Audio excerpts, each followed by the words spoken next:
لو تناهيتم إلى سر الحياة وصنعتم كائنا حيا نرى لم نزد إلا يقينا بالإله لم نزد إلا يقينا نبی صلی اللہ علیہ وسلم ایک صحابی کے پاس گئے، بوڑھے تھے، بخار میں تھے، تو آپ نے فرمایا لا بأس طہور انشاء اللہ. یہ بخار حدیث میں آتا ہے جب بخار کی گرمی یہ جہنم کی آگ کو ٹھنڈا کرتی ہے. یہ جہنم کی آگ کو، یعنی حدیث میں کا مفہوم ہے کہ جو آخرت میں اللہ نے عذاب دینا ہے نا آگ کا، دنیا میں بخار کی شکل میں دے دیتا ہے اللہ اہل ایمان کو بعض دفعہ. تو کتنی بڑی نعمت ہے بخار کا ہونا، گناہ دھلتے ہیں. تو وہ انہوں نے کہا کہ نہیں، یہ میرے گناہ معاف کرنے کے لیے نہیں، یہ ایک بوڑھے پہ مسلط ہو کے اس کو ستانے کے لیے آیا ہوا ہے. تو آپ نے فرمایا اب ایسا ہی ہوگا، اب یہ بخار گناہوں کی معافی کا ذریعہ نہیں بنے گا. تو یہ مطلب ہے کہ جیسا اللہ کے بارے میں آپ گمان رکھیں گے اللہ کا معاملہ آپ کے ساتھ ویسے. اس لیے غموں میں میرے بھائی زبان سے ناشکری کے الفاظ نہ نکالو. دیکھو غم میں ہائے ہوئے کرنا جائز ہے، یہ انسان کی نیچر ہے، رونا بھی جائز ہے. غم میں مسکرانا بڑا مشکل کام ہوتا ہے، یہ نیچر کے خلاف ہے. ایک دفعہ کیا ہوا، ایک صاحب کے ایک خاتون تھی، ان کے شوہر شہید ہو گئے کہیں ٹارگٹ کلنگ میں یا کسی بھی حادثے میں، ابھی مجھے پورا واقعہ یاد نہیں ہے، یا کوئی آرمی میں تھے بارڈر پہ شہید ہو گئے، واللہ عالم بہت پرانا واقعہ ہے. مجھے واقعے کی روح یاد رہ جاتی ہے نا، پورا وہ ایک ایک چیز تفصیل سے یاد نہیں ہوتی. اب کیا ہے کہ ان کے گھر میں جب خبر لے کر آئے ہیں کہ تمہارے شوہر شہید ہو گئے، تو خبر لانے والا اتنا بیوقوف آدمی، اس نے کہا آپ کے لیے خوشخبری ہے کہ آپ شہید کی بیوہ بن گئی ہیں. اب اس بیچاری کو مجبور کیا مٹھائی کھاؤ اور مٹھائی کھلاؤ، محلے میں مٹھائیاں بٹوائی جا رہی ہیں.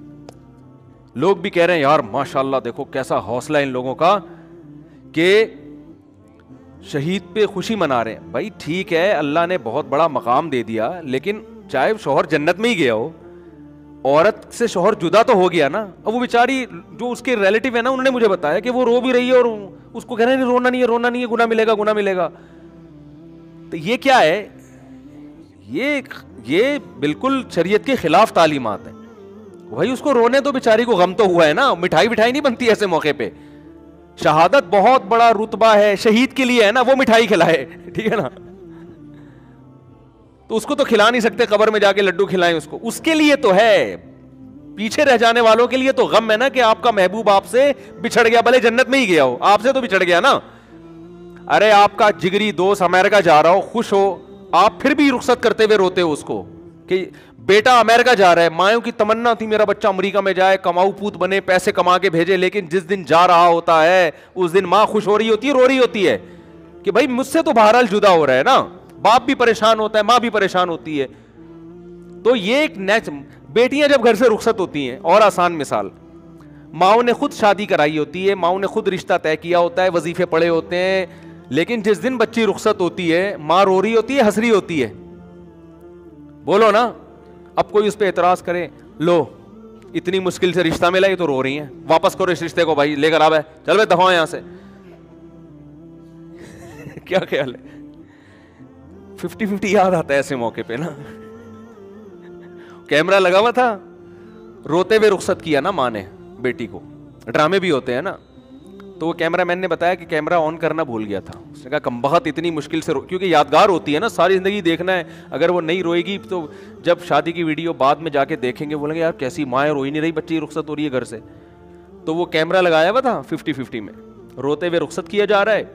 تو جیسے ہی وہ اس نے بتایا وہ سوری آنٹی میں کیمرہ آن کرنا بھول گیا تھا. اس نے کم بخت اتنی مصیبت سے روئی تھی، دوبارہ پورا عمل ریورس ہوا ہے نا. واپس دلہن کو واپس لے کر آؤ، کیمرہ تسلی ہوگی آن ہے، اب رو رو کے رخصت.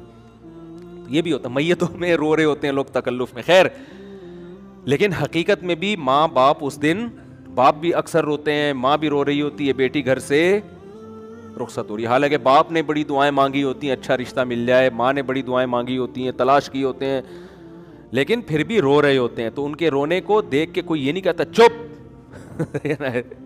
ہوا و حرص والا دل بدل دے، میرا غفلت میں ڈوبا دل بدل دے.